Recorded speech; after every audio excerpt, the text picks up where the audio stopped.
Did you hear? The investigation found that Alex's IQ is about the same as that of a 10-year-old kid, meaning he acts like a 10-year-old too. This guy's IQ is really concerning. Kidnapping 2 kids in broad daylight and making them vanish? Sounds like a movie plot. Keller was fuming after hearing this. He doubted Alex could drive a camper with a 10-year-old's IQ. Plus, Alex's attempt to escape made Keller suspect an accomplice. Keller figured Alex was just a scapegoat, but the detective told him that without evidence, they could only hold Alex for 48 hours. Tomorrow, they must release Alex. But Keller thought it's not that simple. He hoped Alex stayed jailed till they found his daughter. The detective empathized with Keller but couldn't break the law. Back at the station, he tried to convince the chief to keep Alex an extra day. But to his surprise, the chief shot him down. Reluctantly, the detective had to let Alex go. While searching for his daughter, Keller learned that Alex was released and immediately raced over. He angrily grabbed Alex, demanding to know where he took Anna. Just then, Alex said something, but before Keller could ask more, the arriving officers yanked him away.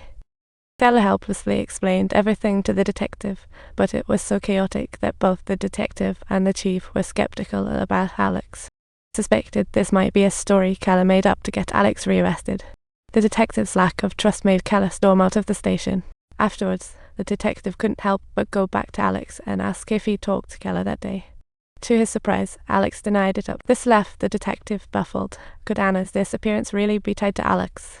After questioning him, he found no useful information, so he called Keller to say they confirmed Alex had nothing to do with it and that they couldn't waste any more time. But Keller knew Alex must know something, so he decided to follow him. That night, he noticed Alex humming a song his daughter had remade while walking his dog. What a little sneak! The next day, Keller and his buddy Frank arrived at a rundown house, and Frank was completely in the dark, until Keller opened a door revealing Alex tied up inside. Talk about a plot twist. Keller had clearly lost it, and kidnapped Alex in a fit of rage. Luckily, Frank regained composure, realizing it was illegal. What's the difference from kidnapping? Frank advised Keller to let police deal with Alex if he's the killer, not handle it themselves. Keller countered that even if he handed Alex over to the police, Alex wouldn't spill the beans. Keller believed extreme measures were needed to make Alex talk. Frank reluctantly stayed. But no matter how hard they tortured Alex, he remained tight-lipped. It was frustrating. Meanwhile, the townsfolk gathered at the spot where Anna and Joey went missing, praying for their safe return, but the detective noticed something suspicious about a man in the crowd. What was worse, the man freaked out and fled when he spotted the detective. The detective took off after him, but quickly lost track. It seemed like that guy knew the area well. Was Anna and Joe's disappearance incident really connected to this mysterious man? In the end, the police issued a warrant for the man, and Frank saw the news on TV. But Keller didn't care because he was convinced Alex definitely knew where Anna was.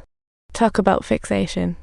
It had been 5 days since Anna was kidnapped, and nobody knew if they were alive or dead. After days of torture, Keller still hadn't gotten anything useful from Alex, and Frank's late nights raised suspicion with his wife.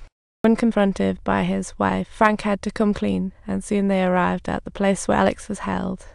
Alex was in such a pathetic state from the torture that the flicker of pity stirred in his wife's heart. She showed Alex a photo of their daughter, hoping he'd help find her. Unexpectedly, Alex's lips flickered. He seemed about to say something. Excited, she rushed to untie Alex, but before she could rejoice, he pushed her away and tried to escape. Fortunately, her scream caught Keller's and Frank's attention, and they rushed in. They quickly subdued Alex again, and Keller's fury peaked as he created a dark little room for Alex. The room had no light at all. It barely had space for one person to stand. It was downright chilling. Furthermore, Keller rigged a boiling water heater. If Alex didn't spill his secrets, he'd be doused with scalding water. All this was to find his missing daughter. Keller had gone all in and was willing to do anything. But at this moment, Frank felt a pang of sympathy, thinking this torture was too cruel. After much inner conflict, Frank decided not to help Keller anymore since time was running out. Meanwhile, Keller's wife was asleep when she heard a noise outside, thinking it might be her daughter. But when she walked into Anna's room, she found it empty. Just then, she heard a noise from next door. Terrified, she returned to her room only to discover the window had been mysteriously opened. Clearly, someone had broken into her home. She called the detective and explained the situation. However, the detective noticed Keller hadn't shown up at all, so he asked the lady where Keller was.